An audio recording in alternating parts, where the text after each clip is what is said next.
کی ایک دراز میں ایک ڈائری اور ایک بڑی سی تصویر ہے۔ یہ تصویر بینکاک کے سرمایہ دار نوجوان شرلک جونیئر کی ہے۔ اس کے متعلق تفصیلی معلومات ڈائری میں درج ہیں۔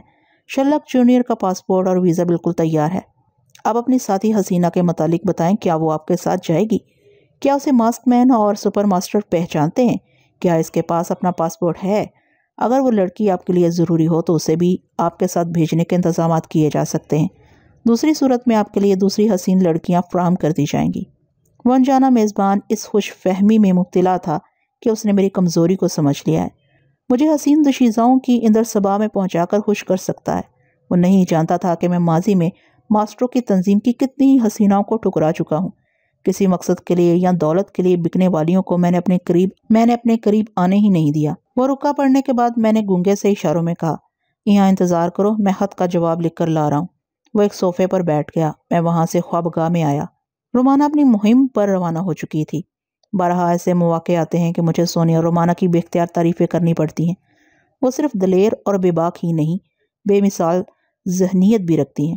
رومانہ نے انجانے میزبان کے بھیجے ہوئے کسی بھی لباس کو استعمال نہیں کیا تھا، اس طرح وہ کسی کی نظروں میں بھی آ سکتی تھی۔ اس نے اپنے بیگ سے لباس نکال کر پہنا تھا، وگ پہننے کے بجائے بالوں کا سٹائل بدل دیا تھا۔ مختصر یہ کہ وہ اس طرح گئی تھی کہ انجانہ میزبانی یا اس کے آدمی اپنی بھیجی ہوئی چیزوں کے ذریعے اسے پہچان نہیں سکتے تھے۔ میں نے خط کا جواب لکھا، میرے مسہر میزبان، تم جس انداز میں میزبانی کر رہے ہو مذاق خیز ہے۔ باللوث اور پرخلوص دوست منہ نہیں چھپاتے۔ میں تمہاری میزبانی کو قبول کر رہا ہوں، مگر تمہاری دوستی میرے نزدیک دشمنی سے زیادہ خطرناک ہے۔ دشمن کے مشوروں کے پیچھے اس کا اپنا کوئی مفاد چھپا ہوتا ہے۔ تم نے مجھے بینکاک جانے کا مشورہ دیا، میں اس لیے جانے پر مجبور ہوں کہ یہاں قدم قدم پر میرے لیے پہرے بٹھا دیے گئے ہیں۔ میں شرلک جونیئر کے روپ میں اپنی موجودہ حسین ساتھی کے ساتھ بینکاک جاؤں گا۔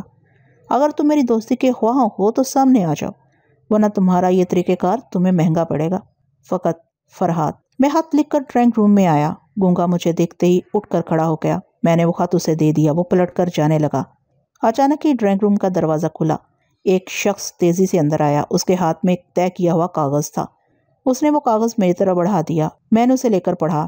اجنبی میزبان نے لکھا تھا، مسٹر فرحات، ابھی اطلاع ملی ہے کہ ریڈ پاور کے ایک باس نے چیانگ پلازا پر قابض ہونے والے سپر ماسٹر کے تمام ماتحتوں کو چیلنج کیا ہے کہ آج اندھیرا ہونے سے پہلے وہ چیانگ پلازا کو خالی کر دیں، ورنہ اس عمارت میں سے کوئی زندہ واپس نہیں آئے گا۔ میں آپ کو یہ اطلاع اس لیے دے رہا ہوں کہ مادام زہریلی بےحد حسین ہے۔ آپ نے اسے چیانگ پلازا کا فاتح بنایا ہے۔ ایسا نہ ہو کہ آپ کی ایک پسند کو وہاں نقصان پہنچے۔ ویسے آپ جو مناسب سمجھے کریں، میں نے اپنا فرض ادا کر دیا، فقط آپ کا اپنا۔ میں نے وہ خط لانے والے کی آنکھوں میں جھانک کر دیکھا۔ اس نے نظریں چکا لیں، وہ بھی گونگا تھا۔ میں ایک صوفے پر بیٹھ کر مونا یعنی زہریلی کے پاس پہنچ گیا۔ وہ غسل وغیرہ سے فارغ ہو کر لباس تبدیل کرنے کے بعد ناشتہ کرنے بیٹھ رہی تھی۔ میں نے کہا، ہلو مونا۔ وہ چونک کر کھڑی ہو گئی، ایک ہاتھ سے اپنے سر کو تھام کر ہلا میں گھورنے لگی۔ اس کی سوچ نے کہا، شاید فرحات مجھے مخاطب کر رہا ہے۔ میں نے کہا، ہاں میں تم سے مخاطب ہوں۔ تمہیں اخبارات سے پتہ چل گیا ہوگا کہ کتنے منظم طریقوں سے مجھے تلاش کیا جا رہا ہے۔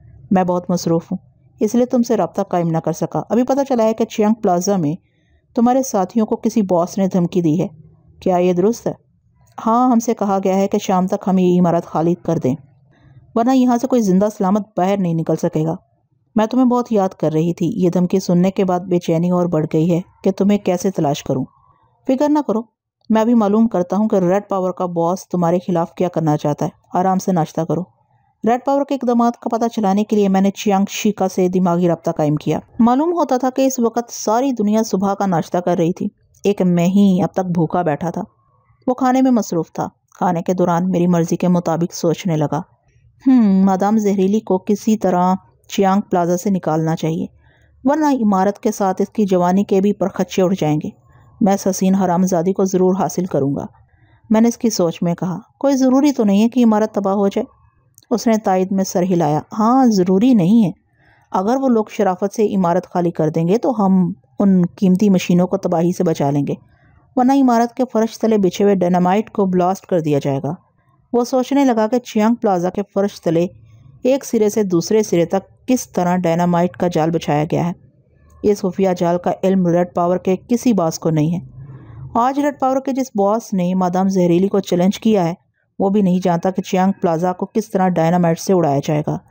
میں نے اس کی سوچ میں سوچنا شروع کیا، اگر زہریلی کے کسی ذہین ماتحت نے کسی طرح زیر زمین ڈائنامائٹ کا سراغ لگا لیا تو پھر کیا ہوگا؟ وہ فرش کو ادھیڑ کر تمام ڈائنامائٹ کو فیوز کر دیں گے۔ وہ اپنا سر کھجاتے ہوئے سوچنے لگا، یہ میں کیا سوچ رہا ہوں؟ وہاں تو فرش کو ادھیڑتے ہی تباہی شروع ہو جائے گی۔ نان سینس، یہ میں کیسی فضول باتیں سوچ رہا ہوں۔ میں نے اس کی سوچ میں سوچنا شروع کیا، اگر زہریلی کے کسی ذہین ماتحت نے کسی طرح زیر زمین ڈائنامائٹ کا سراغ لگا لیا تو پھر کیا ہوگا؟ وہ فرش کو ادھیڑ کر تمام ڈائنامائٹ کو فیوز کر دیں گے۔ وہ اپنا سر کھجاتے ہوئے سوچنے لگا، یہ میں کیا سوچ رہا ہوں؟ وہاں تو فرش کو ادھیڑتے ہی تباہی شروع ہو جائے گی۔ نان سینس، یہ میں کیسی فضول باتیں سوچ رہا ہوں۔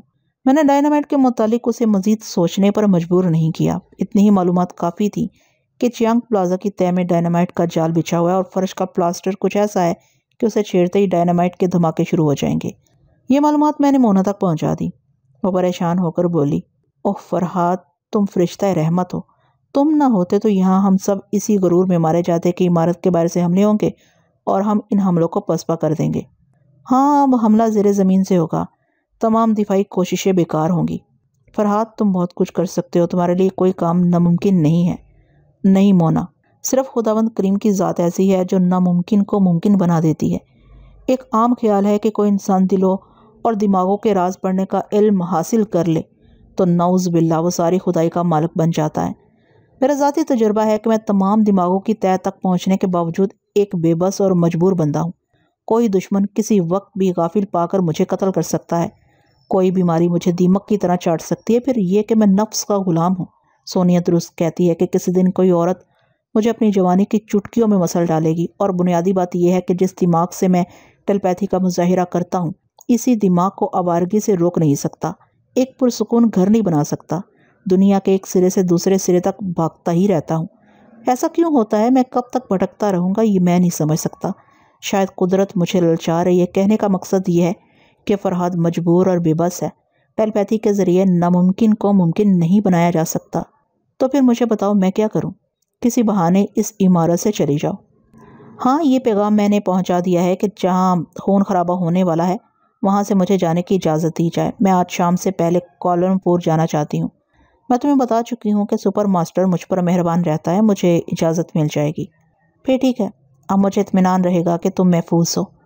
فرحات، تم میرا کتنا خیال رکھتے ہو۔ میں کبھی سوچ بھی نہیں سکتی تھی کہ تمہارے جیسا عظیم مگر خطرناک شخص میرا ہمدرد بن جائے گا۔ مونا، میں بایونک فرحات کے متعلق کچھ باتیں کرنا چاہتا ہوں، ذرا انتظار کرو، میں یہاں ایک معاملے سے نپٹ لوں، ابھی آتا ہوں۔ میں اس کے دماغ سے واپس آ گیا۔ پہلا گونگا میرا خط لے کر جا چکا تھا، دوسرا گونگا دوسرے خط کے جواب کے انتظار میں کھڑا ہوا تھا۔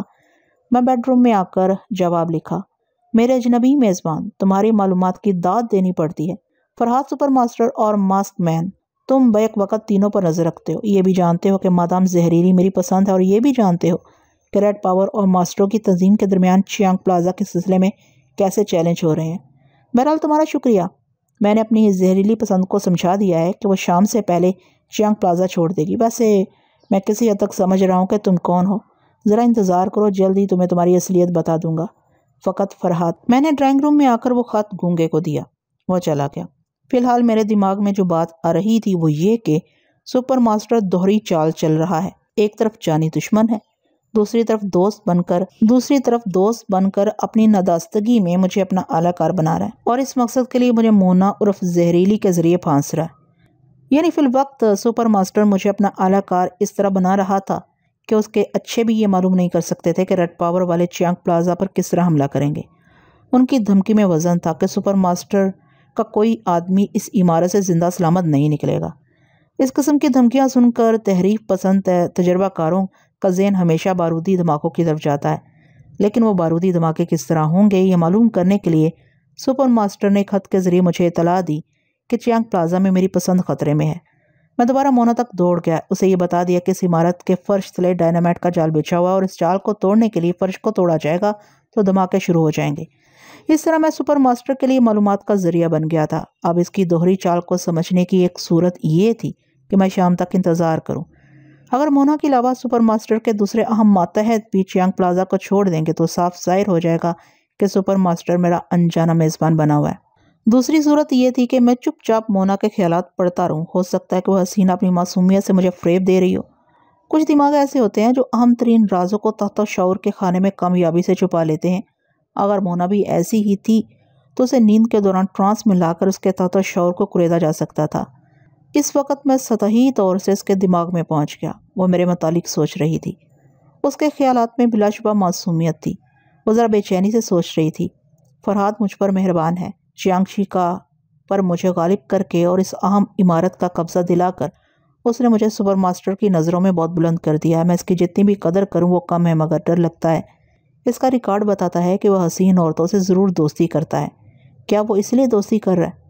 وہ ذرا پریشان ہو کر پہلو بدلنے لگی۔ میں نے اس کی سوچ میں کہا، اگر وہ میرے حسن و شباب کی قدر کر رہا ہے تو اس میں حرج کیا ہے؟ اور کسی نہ کسی قدردان کو تو ایک دن قبول کرنا ہی ہے۔ نہیں، فرحاد کی پسند وقتی ہوتی ہے، وہ آئے گا پھر چلا جائے گا۔ میں ہمیشہ کے لیے ویران ہو جاؤں گی۔ میں آگے بڑھ جانے والے مسافر کو نہیں، ساتھ چلنے والے ہم سفر کو قبول کروں گی۔ میں نے گہری سانس لے کر سوچا، یہ تو دوسری رسونتی ہے، میرے ہر جائی پن سے گھبراتی ہے، ابھی اسے بھی ڈیل دینا چاہیے۔ یہ سوچ کر میں نے اس کی سوچ میں کہا، میں سپر ماسٹر کو بتا دوں کہ یہاں فرش تلے ڈائنامائٹ کے جال بچھے ہوئے ہیں؟ وہ جلدی سے سوچنے لگی، نہیں، یہ سراسر حماقت ہوگی۔ پھر سپر ماسٹر سوال کرے گا کہ مجھے فرش کے نیچے بچھے ہوئے ڈائنامائٹ کا علم کیسے ہو گیا، تب میں کوئی بات نہیں بنا سکوں گی۔ نہیں، فرحاد کا مشورہ بہتر ہے کہ میں سپر ماسٹروں کی تنظیم میں اہم رول ادا کروں اور درپردہ فرحاد کے لیے معلومات کا ذریعہ بنتی رہوں۔ وہ 100% میری حمایت میں سوچ رہی تھی۔ سپر ماسٹر سے میری دوستی کو چھپا رہی تھی۔ کوئی بھی انسان وہ سوچ کے آئینے میں اس کی مکاری صاف نظر آ جاتی ہے۔ میں یقین سے کہہ سکتا تھا کہ وہ مجھے دھوکہ نہیں دے رہی ہے۔ میں نے اسے مخاطب کیا، وہ سنبھل کر بیٹھ گئی۔ ہلو مونا، تم جتنی حسین ہو تمہارا دل بھی اتنا ہی خوبصورت ہے۔ میں تمہاری سوچ پڑھ رہا تھا، تم اپنے وعدے پر قائم ہو کہ سپر ماسٹر کو ہماری دوستی کا علم نہیں ہوگا۔ وہ پریشان ہو کر بولی، تو تم میری سوچ پڑھ رہے تھے؟ ہاں، پریشان کیوں ہو بھائی، میرا ذوق اعلیٰ اور حسین ضرور ہے، مگر میں جبراً کبھی کسی کو اپنی تنہائی میں نہیں بلاتا۔ میں تمہیں بھی محبوبہ، میں تمہیں بھی مجبور نہیں کروں گا۔ میں ایسے معاملات میں ٹیلیپیتھی کو ہتھیار نہیں بناتا۔ اگر ایسا ہے تو تم واقعی قابل تعریف ہو، خدا کے لیے اپنی بات پر قائم رہنا۔ میں نے گہری سانس لی۔ رسونتی جبران کی طرف مائل ہو چکی تھی۔ میں نے اسے مجبور نہیں کیا۔ میں مونا جیسی وفادار لڑکی کو بھی مجبور نہیں کر سکتا تھا۔ کسی کی مجبوریوں سے کھیلنا میری طبیعت کے خلاف تھا۔ میں نے کہا، مجھ سے نہ ڈرو، اب کام کی بات کرو۔ کیا تم پیرس جاؤ گی؟ نئی اطلاع ملی ہے کہ پیرس میں مادام اور ماسٹروں کے سامنے جس بائیونک فرحاد کی نمائش ہونے والی تھی وہ پروگرام ملتوی کر دیا گیا ہے۔ میں نے کہا، میرا بھی یہ خیال تھا کہ وہ پروگرام ملتوی کر دیا گیا ہوگا کیونکہ سپر ماسٹر کو اچانک کی اطلاع ملی ہے کہ رسونتی اسکندریہ میں ہے۔ مونا نے پوچھا، یہ رسونتی کیا چیز ہے؟ ٹیلیپیتھی جاننے والی خطرناک لڑکی ہے۔ سپر ماسٹر اسے ہر حال میں حاصل کرنا چاہتا ہے۔ شاید اس مقصد کے لیے وہ بائیونک فرحاد کو آج اسکندریہ پہنچا رہا ہے۔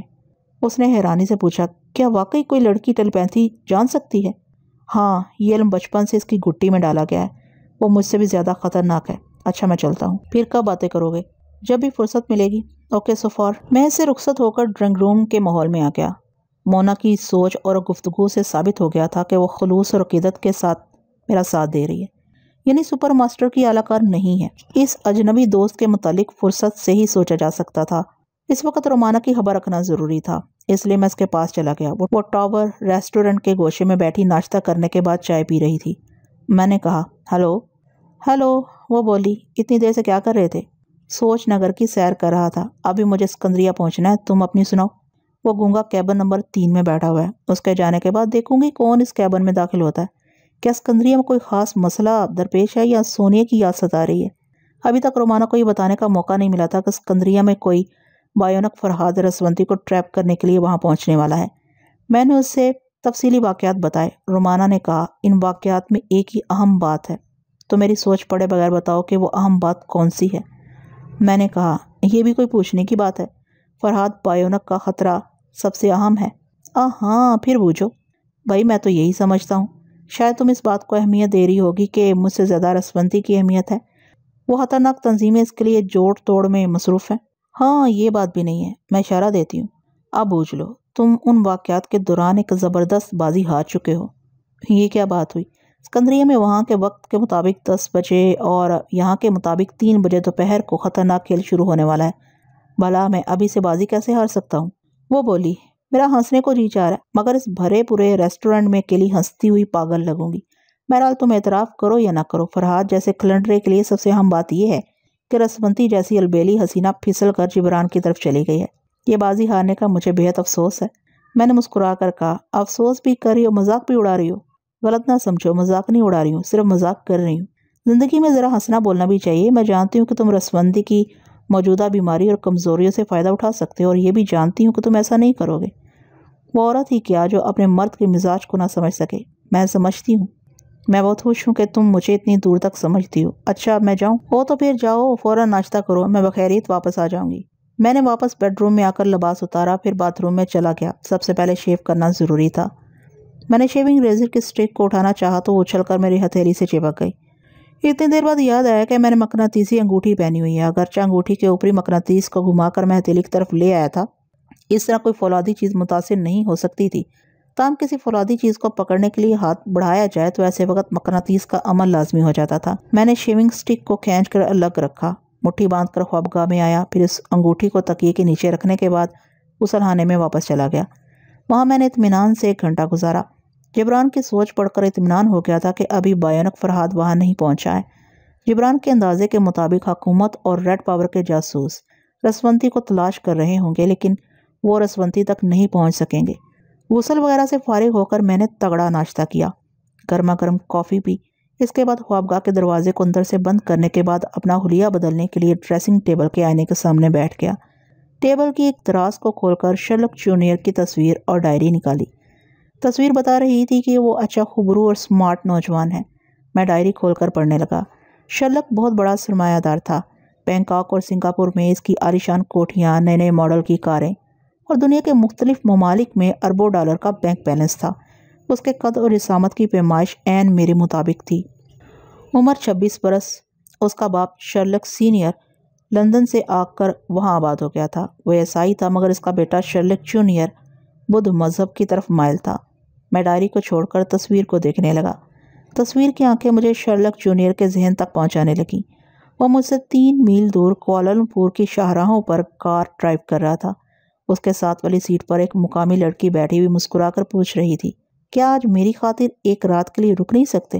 تمہاری خاطر میں یہاں آیا ہوں، تمہاری آغوش میں یہیں مر سکتا ہوں، مگر تم جانتی ہو میرا ایک چارٹر طیارہ ہے اور یہاں کی انٹیلیجنس کی طرف سے ذاتی طیارہ رکھنے والوں کو نوٹس جاری کیا گیا کہ وہ شام ہونے سے پہلے ایئرپورٹ سے اپنے طیارے اڑا کر لے جائیں۔ ان کا خیال ہے کہ عازم اس ملک سے فرار ہونے کے لیے کسی چارٹر طیارے کو استعمال کر سکتا ہے۔ وہ جھوم کر بولی، عازم، کتنا فنٹاسٹک کیریکٹر ہے۔ اس کے کارنامے بتاتے ہیں کہ وہ مجرم نہیں ہے، مگر حکومت کی ساری مشینری یوں حرکت میں آ گئی ہے جیسے کسی بین الاقوامی خطرناک سیکرٹ ایجنٹ کو تلاش کیا جا رہا۔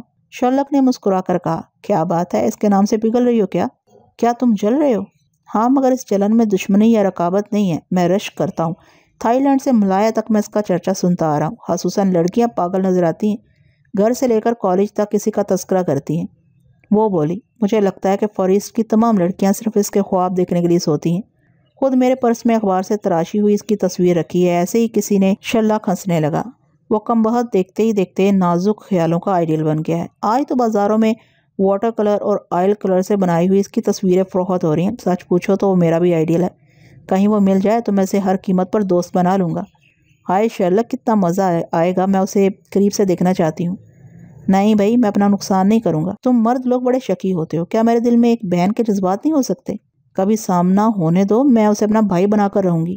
اس کی بات سنتے ہی ایک دم سے منزہ میری نگاہوں کے سامنے آ گئی۔ قارئین کو یاد ہوگا کہ فارموسا میں میں نے منزہ نامی ایک لڑکی کو بہن بنایا تھا۔ اس نے نامودہ سے شادی کی تھی۔ میں اپنی بہن اور بہنوئی کے ساتھ سمندر کے ساحل پر ایک کاٹیج میں تفریح کی غرض سے آیا تھا۔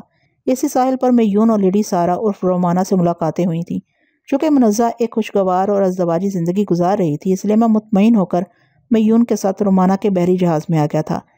دوسری صبح خیال ہونے کے ذریعے پتہ چلا کہ ڈائمنڈ نامی ایک دشمن نے میری بہن اور بہنوئی کو بے دردی سے قتل کر دیا ہے۔ میں نے زندگی میں پہلی بار کسی کو بہن بنا کر بڑے صدمے اٹھائے تھے۔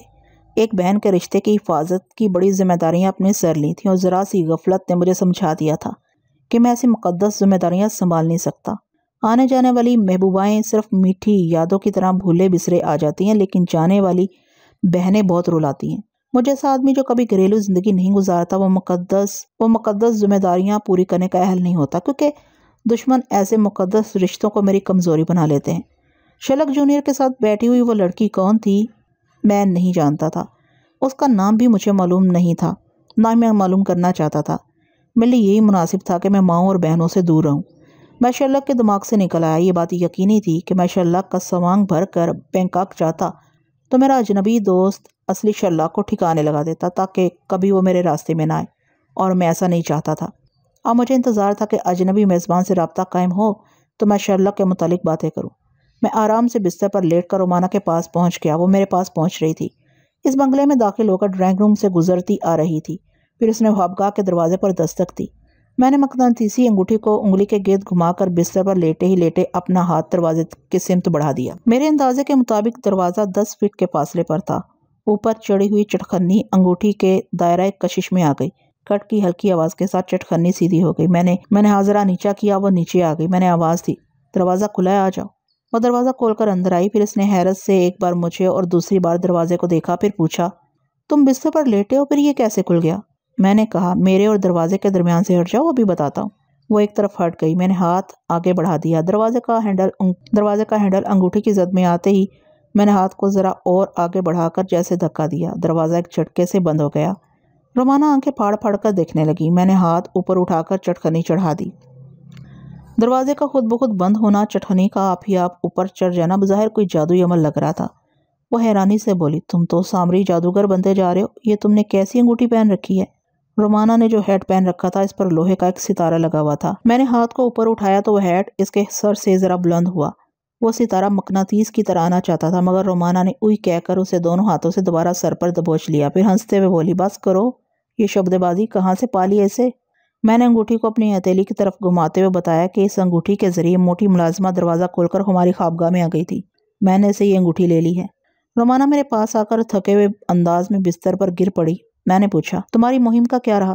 کچھ نہیں، میں دیر تک وہاں بیٹھی رہی۔ پھر اپنی حماقت کا احساس ہوا کہ کیبن نمبر 3 سے چائے کے خالی برتن لے جانے والا بیرا وہ خط لے گیا ہے۔ میں نے ریسٹورنٹ میں اس بیرے کو تلاش کیا مگر وہ نظر ہی نہیں آیا۔ So sorry. کوئی بات نہیں، آخر وہ اجنبی میزبان کب تک خود کو چھپائے گا؟ میں اسے جلد ہی بے نقاب کر دوں گا۔ وہ میری طرف کروٹ بدل کر بولی، یہ مسخرہ پن سمجھ میں نہیں آیا۔ سپر ماسٹر ایسا زندہ دل نہیں ہے، وہ پہلی فرصت میں تمہیں گولی مار دینا چاہتا ہے۔ میں نے کہا، ہاں، ابھی سپر ماسٹر کی تمام دلچسپیاں رسونتی سے ہیں۔ وہ مجھے ٹریپ کرنے کی بجائے بایونک فرحات کو سکندریہ بھیج رہا ہے۔ ماسک مین بھی وہاں مصروف ہے۔ یہاں صرف سپر ماسٹر اور ماسک مین کے چمچے رہ گئے ہیں۔ کیا اس اجنبی میزبان کا تعلق کسی تیسری تنظیم سے ہے؟ میں نے رومانہ کو اپنے دل کے قریب کھینچ لیا۔ اگر یہ کوئی تیسری تنظیم ہے تو پھر اس کا سربراہ بید مکار اور زبردست منصوبہ ساز ہے۔ ابھی میرے کام آ رہا ہے، پتہ نہیں اپنا کام کب نکالے گا۔ میں رومانہ کی طرف جھک گیا۔ اس نے اپنے سر کو ہلکا سا خم دیا۔ میں نے پوچھا، یہ تمہاری کیسی ادا ہے؟ جہاں میں پہنچنا چاہتا ہوں وہاں سے مجھے بھٹکا دیتی ہو۔ میں نے زندگی سے یہ سبق سیکھا ہے کہ جو چیز آسانی سے حاصل ہو جائے وہ اپنی قدر کھو دیتی ہے، اور جو مسلسل جدوجہد کے ذریعے ملتی رہے اس کی کشش ہمیشہ سلامت رہتی ہے۔ اس کی ان باتوں کے آئینے میں اس کی دل لبھانے والی اداؤں کو دیکھا اور سمجھا جا سکتا تھا۔ میں اس لیے بار بار اس کی تمنا کرتا تھا کہ وہ آسانی سے مجھے اپنی انگلی بھی پکڑنے نہیں دیتی تھی، مجھے جدوجہد اور ہوشامت پر مجبور کرتی تھی، اپنے بدن کے شہر میں بلاتی تھی مگر گلی گلی بھٹکاتی تھی۔ میں نے کہا، تم تھکی ہوئی آئی ہو، مجھے بھی نہ تھکاؤ، مان جاؤ۔ فرحاد، میں کوئی چلتے پھرتے کھانے کی چیز نہیں ہوں۔ محبت کا ایک مزاج، ایک ماحول، ایک وقت ہوتا ہے۔ دھیمی دھیمی سی موسیقی ہو، بجھا بجھا سا اندھیرا ہو، ہم ایک دوسرے کے پاس ہوں اور ایک دوسرے کو ڈھونڈتے ہوں، کبھی پاتے ہوں کبھی کھو دیتے ہوں۔ ہماری جوانی، ہمارے جذبے کبھی سمجھ میں آتے ہوں کبھی سمجھ میں نہ آتے ہوں۔ محبت کی اس آنکھ مچولی میں جو لذت ہے وہ دن کے اجالوں میں کہاں۔ خبردار، مجھ سے بے وقت ایسی باتیں نہ کرنا۔ میں ٹھنڈا پڑ گیا۔ فی الوقت یہی بہت تھا کہ وہ میرے پاس تھی، اپنی ذہانت سے میرے لیے صرف اپنی قربت کو اہم بنا رہی تھی، جیسے بچے کو سمجھایا جاتا ہے کہ پہلے سبق پڑھو پھر ٹافی ملے گی۔ میری تسلی ہو گئی کہ ٹافی میری ہے، مجھے ہی ملے گی۔ میں نے کہا، اچھی بات ہے، میری نیند پوری نہیں ہوئی ہے، سونے کی اجازت ہے نا؟ وہ ہنستی ہوئی بولی، تم ایسے پوچھ رہے ہو جیسے بڑے فرما بردار بن گئے ہو۔ چلو آنکھیں بند کرو، میں سر سے ہلاؤں گی تو نیند آ جائے گی۔ میں نے آنکھیں بند کر لیں۔ وہ سرہانے کی طرف کھسک گئی، مجھ پر جھک گئی، میرے سر کو محبت بھرے سینے سے لگا لیا۔ کیا بتاؤں یہ کیسا انداز تھا؟ اس محبوبانہ انداز میں سستی محبت نہیں، مہنگی ممتا تھی۔ میں نہیں جانتا کہ ماں کی ممتا کیا ہوتی ہے، کیونکہ میری پیدائش کے بعد ہی میری والدہ کا انتقال ہو گیا تھا۔ ہاں، ایک بار پھوپھی جان نے میرے سر کو اپنے سینے سے لگایا تھا، اس وقت ذرا ممتا کی لذت ملی تھی۔ اس کے بعد میری زندگی میں 2 عورتیں آئیں، سونی اور رومانہ۔ یہ دونوں اپنی ذات میں سمندر تھیں، وہ شریک زندگی تھیں، وہ پاؤں تلے کی زمین تھیں کہ میں چلتا رہوں، میرا آسمان تھی کہ مجھ پر سایہ رہے، میرے آگے پیچھے سیسا پلائی ہوئی دیواریں تھیں، ان کی بات اور ہے جو اپنی جوانی کی سوغات پیش کر کے گزر جاتی ہیں اور میں نے بھول جاتا ہوں، مگر یہ دو ایسی تھیں کہ ان کے آگے میں خود کو بھول جاتا تھا، شاید اس لیے کہ ان میں صرف محبوبیت ہی نہیں ممتا بھی تھی۔ وہ مجھے سمجھاتی تھی جیسے میں کوئی بچہ ہوں، مجھے پھسلاتی تھی اور میرے سر کو اپنے سینے پر رکھ کر سلا دیتی تھی۔ ایسی گرم گرم اور ٹھنڈی چھاؤں میں شاید میں سو جاتا، لیکن میرے مقدر میں ٹھنڈی چھاؤں لمحہ بھر کے لیے آتی ہے۔ اچانک کال بیل کی آواز سنائی دی۔ میں نے آنکھیں کھول دی۔ اس نے میرے سر پر ہاتھ پھیر کر کہا، تم لیٹے رہو، میں جا کر دیکھتی ہوں۔ اس نے میری پیشانی کو بوسہ دیا، مسکرا کر دیکھا، پھر اٹھ کر چلی گئی۔ میرا خیال تھا کہ اجنبی میزبان کا کوئی پیامبر آیا ہوگا، اس بنگلے میں کسی اور کی توقع نہیں کی جا سکتی تھی۔ رومانا نے دروازے کے پاس پہنچ کر پوچھا، باہر کون ہے؟ باہر سے جواب میں کال بیل کی آواز سنائی دی۔ میں نے کہا، اگر گونگا ہوگا تو تمہاری آواز نہیں سن سکے گا۔ وہ بولی، اگر گونگا نہ ہو تو؟ اچھا ٹھہرو، میں ابھی بتاتا ہوں۔ میں نے اس گونگے کی آنکھوں کا تصور کیا جس کے دماغ کی تصوراتی اسکرین پر میں اس کے گونگے خیالات پڑھ چکا تھا۔ بے شک وہی اپنے گونگے ساتھی کے ساتھ کھڑا ہوا تھا۔ اس کے تصور کے مطابق دونوں گونگوں کے ہاتھ میں ریوالور تھے اور ان کے درمیان ایک نوجوان مرد اور ایک نوجوان لڑکی قیدی کی حیثیت سے کھڑے ہوئے تھے۔ میں نے رومانا کو باہر کی سچویشن بتانے کے بعد کہا، دروازہ کھول دو۔ وہ دروازہ کھول کر ایک طرف ہٹ گئی۔ دونوں گونگے دونوں قیدیوں کو ریوالور کی زد میں رکھتے ہوئے اندر آ گئے۔ رومانا نے دروازے کو بند کرنے کے بعد قیدیوں کو سوالیہ نظروں سے دیکھا۔ وہ بہت پریشان نظر آ رہے تھے۔ ایک نے کہا، اب مس ہم کسی کے دشمن نہیں ہیں، ہماری سمجھ میں نہیں آتا کہ ہم سے یہ کیسی دشمنی ہو رہی ہے۔ رومانا کے ذریعے اس کی آواز اور لہجے کو پکڑتے ہی میں مسکرانے لگا۔ رومانا نے اسے پوچھا، تم کون ہو؟ وہ بولا، میرا نام شرلک جونیئر ہے اور یہ میری فرینڈ بینی ہے۔ ہم یہاں ٹورسٹ گارڈن میں وہ اپنی تفریحی ردات سنانے لگا۔ میں اپنی ردات کیا سناؤں؟ بہن کے پاکیزہ رشتے سے دور رہنا چاہتا تھا، مگر تقدیر بینی کو بہن بنانے کے لیے میرے پاس لے آئی تھی۔ بینی کہہ رہی تھی، ہم گارڈن کے گوشے میں جا رہے تھے، یہ دونوں ملک الموت کی طرح آ پہنچے، ریوالور دکھا کر اشارے سے حکم دیا کہ ہمیں ادھر آنا ہے۔ یہ دونوں گونگے بنے ہوئے ہیں، ہماری کسی بات کا جواب نہیں دیا۔ ایک گونگے نے ایک لفافہ رومانا کی طرف بڑھا دیا۔ وہ اسے کھول کر پڑھنے لگی۔ لکھا تھا، مسٹر فرحات، یہ شرلک جونیئر حاضر ہے۔ میں نے اس کے پرسنل سیکرٹری کو خرید لیا ہے، وہ آپ کے اشاروں پر چلے گا اور شرلک کے چارٹر طیارے تک آپ کو پہنچا دے گا۔